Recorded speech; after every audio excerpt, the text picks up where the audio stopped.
Curie. La première de la lignée, c'était Marie Curie. J'ai sorti qu'un cheval, mais ils ont eu peur de toutes les curies. Doucement, j'ai trop souffert tout ce temps. Doucement, j'ai trop souffert tout ce temps. J'ai cherché des réponses, j'ai trouvé des questions. J'ai cherché des réponses. Bonjour à toutes et à tous, bienvenue dans cette édition 100% musique de À l'affiche. Notre invitée aujourd'hui a commencé à rapper dès ses 13 ans, initiée toute petite par ses frères. En 2018, cette jeune Marseillaise met un pied dans la cour des grands avec l'émission Rentre dans le cercle, côté de La Fouine. Son rap est plein de colère, d'engagement. Elle y parle de sa vie et du monde, de politique et de féminisme. Elle jongle entre allitération et références culturelles. Bonjour Soumeya, merci beaucoup d'être avec nous. Merci à vous pour l'invitation. Ça fait un moment que vous évoluez dans l'univers du rap et que vous vous imposez de plus en plus fort.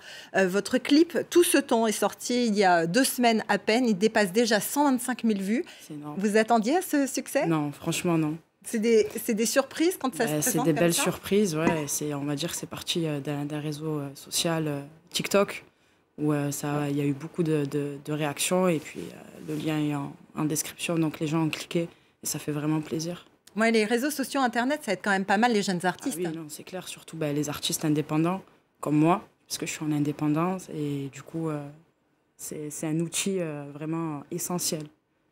Alors, vous parlez beaucoup de vous dans ce titre, sans donner tellement de détails, mais enfin, on vous sent quand même à fleur de peau. On retrouve aussi ce côté très sensible dans La misère, qui est un titre qui a également cartonné sur Internet, plus d'1 million de vues très largement sur YouTube. Au-delà de la performance, d'ailleurs, La misère, c'est un titre qui est assez représentatif de votre musique. On va écouter un extrait.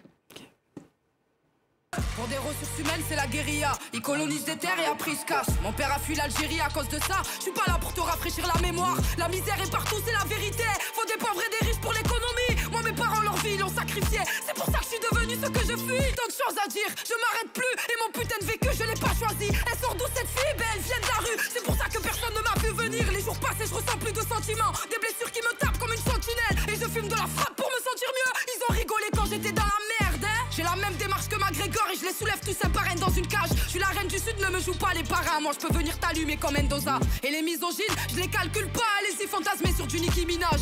Allez leur dire qu'il y a que dans le rap français que Soumeya va faire le ménage. Alors Soumeya, vous avez un rap assez brut avec beaucoup de colère. Vous parlez d'injustice qui vous touche dans votre vie, dans votre cœur, mais aussi au niveau international. Vous évoquez les Ouïghours, l'inaction de l'ONU, l'Irak, des jeunes nigérianes. On a l'impression qu'il y a une résonance entre votre vie et ces luttes-là, ou en tout cas que vous en sentez proche. Bien sûr. Et je pense que ce rap-là, il fait partie bien sûr des influences que j'ai eues quand j'étais petite, mais surtout de qui je suis.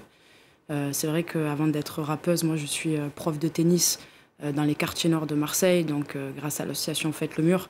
Donc moi j'ai beaucoup grandi dans ce climat avec plein de questions que je me posais. J'ai jamais supporté l'injustice et c'est ce que j'essaye de retranscrire au travers moi, de mes chansons, mais en toute neutralité, toujours. Voilà. Même s'il y a un peu de colère dans mon interprétation, mais je pense que c'est important et puis c'est de là que vient le rap. Pour moi le rap, j'aime bien dire que c'est un peu de la sociologie en poésie, ça reste de la poésie orale et donc c'est important pour moi d'aborder certaines thématiques. Effectivement, dans votre poésie, j'allais dire, dans votre rap, on trouve des morceaux extrêmement poétiques. Alors, vous dites que vous n'aimez pas les maths. Je ne sais pas à quel point vous aimiez le français quand vous étiez à l'école, mais vous avez quand même beaucoup travaillé les allitérations, les sonorités, etc. C'est quelque chose qu'on trouve dans le rap, mais que j'ai trouvé spécialement travaillé chez vous. Bien sûr. C'est vrai que moi, avant de faire du rap, j'aimais beaucoup faire des rédactions. Quand il y avait des rédactions en cours de français et tout ça, je kiffais. Moi, je pense que je ne sais pas si je suis la seule, mais les maths, j'avais un peu plus de difficultés à accrocher, mais tout ce qui est littérature et tout ça, j'ai vraiment adoré le jour où j'ai découvert ça, quoi. Et c'est vrai que c'est plus facile de manier ça dans le rap que les maths. Hein, ouais, c'est clair. Il y a aussi quelque chose dont vous parlez et qui forcément à France 24 nous fait réfléchir. C'est un moment vous dites l'ambiance est funèbre, des chocs, des viols, des traumatismes. On ne sait pas si vous parlez de vous ou d'une abondance d'informations négatives qui nous abreuvent en permanence. C'est volontaire. C'est volontaire de ma part parce que aussi dans d'autres chansons. Je fais un 360 et je parle de cette thématique. Mais malheureusement, c'est des choses que j'ai vécues. Et c'est pour ça que je vais sortir un projet cette année où j'ai préparé une chanson qui parle de ça, où je fais justement référence à l'aigle noir de Barbara. Ah oui, et donc moi, je l'ai appelé l'aigle et la fourmi. Aussi, c'est le choc des cultures parce que c'est de l'urbain, mais je veux parler à la chanson française. Pour moi, c'est important de toucher le grand public. Voilà. C'est beau et c'est courageux de votre part. C'est courageux. Enfin, moi, ce qui m'a motivée, je pense, à le faire, c'est de me dire que quelqu'un qui pourra entendre cette chanson se dira c'est pas normal, qui se retrouve dans cette situation et qui se dira c'est pas normal ce que je vis et peut-être ça va lui...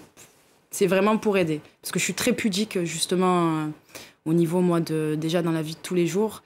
Et donc c'est vrai que le contraste de se livrer dans du rap, c'est pour ça aussi que j'ai développé ce côté revendicateur, parce que je me voyais pas faire tout le temps de l'ego trip en disant moi je. Donc j'ai ces deux facettes que j'essaie d'alterner, quoi.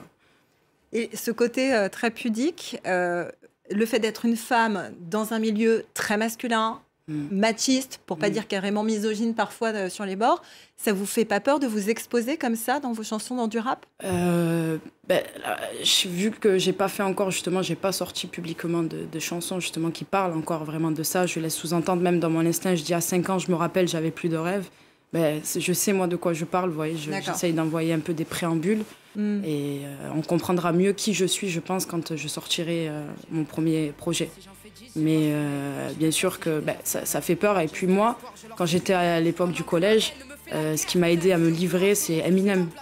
Eminem, il n'a pas hésité à faire des chansons où, si c'est les siens qui lui ont fait du mal, carrément, il faisait des chansons « I'm sorry, maman », enfin des choses poignantes. Et je me suis dit, ah bon, c'est possible. Même si en France, ça reste très... je ne sais pas si vraiment ça a encore été abordé, ces thématiques. Mais moi, pour moi, après, je suis mon inspiration. Et on ne peut pas aller à l'encontre quand ça devient trop, parce que j'ai vécu aussi d'autres choses et il faut du temps. Moi, je laisse mon inspiration venir et qu'est-ce qui sort? Des fois, quand ça me submerge, c'est ça qui va sortir. Très rapidement, une dernière question. Vous êtes l'une des 3 lauréates du dispositif Rappeuses en Liberté qui cherche à découvrir et accompagner les jeunes rappeuses de demain. Ça vous a appris beaucoup de choses. Est-ce que vous y avez trouvé une forme de solidarité féminine? Bien sûr, une solidarité féminine, puis aussi voir les professionnels qu'il y avait dedans. Et puis c'est un superbe dispositif, moi, où ils m'ont apporté cet aspect un peu professionnel, où j'ai eu des accompagnements on a eu des coachs de chant. On a eu vraiment, moi, ça m'a aidé à me propulser vers la scène, parce que j'ai commencé à faire la scène vraiment l'année dernière. Et du coup, il y a beaucoup d'apports. Et d'ailleurs, parce qu'on dit souvent industrie machisme, mais celui qui a l'initiative de ce dispositif, c'est un homme, Emric, et qui est vraiment pour moi un grand homme d'avoir fait un dispositif pareil. Super. Merci beaucoup, Soumeya. Vous restez avec nous, mais on va quand même continuer à parler musique et d'ailleurs de rap avec ce jeune Marseillais, Zamdan, que vous connaissez peut-être, et son nouvel album Couleur de ma peine qui sort dans quelques jours. On va écouter son single Le monde par ma fenêtre. J'ai tellement de questions dans ma tête que je vais sûrement tout céder à la haine. Le soir je me sens mal, je ne dors pas, j'analyse. Grandi dans un monde parallèle où tout ce que je vois passer par ma fenêtre en vrai n'est pas si facile à vivre. M'en sortir je voulais moi, referme tes volets moi.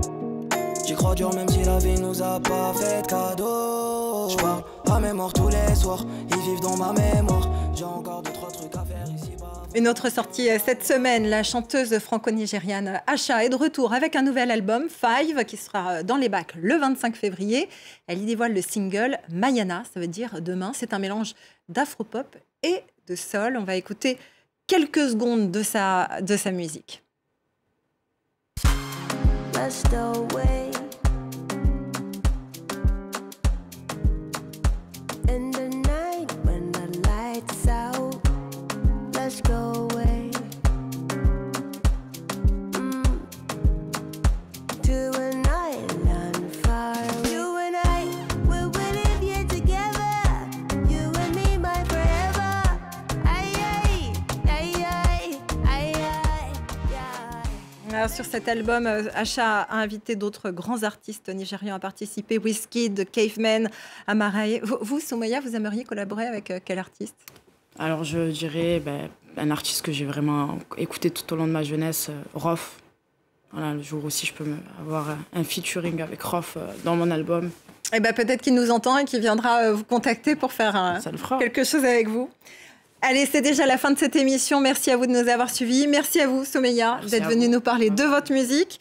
Votre dernier clip, donc, c'est Tout ce temps. Il est sorti il y a 15 jours. Et puis, on attend donc votre album d'ici peu. Peut-être qu'on en reparlera ensemble, d'ailleurs. Bien sûr, avec plaisir. Merci en tout cas à vous. Et puis, on se quitte en musique avec ce dernier titre, le single 100 de Fally Ipupa, le musicien congolais qui annonce d'ailleurs une réédition de son album Tokus 2, une édition Gold. Il était sorti à l'origine en 2020. Merci, à très bientôt sur France 24. Ils ne pourront jamais le faire comme moi. Sans jeune, sans guébé, promis on dansera pour les ferrer. Sans jeune, sans guébé, je t'ai cherché, je t'ai trouvé. Ah ouais, enfin je t'ai trouvé. Fais pas semblant, je t'ai lévé.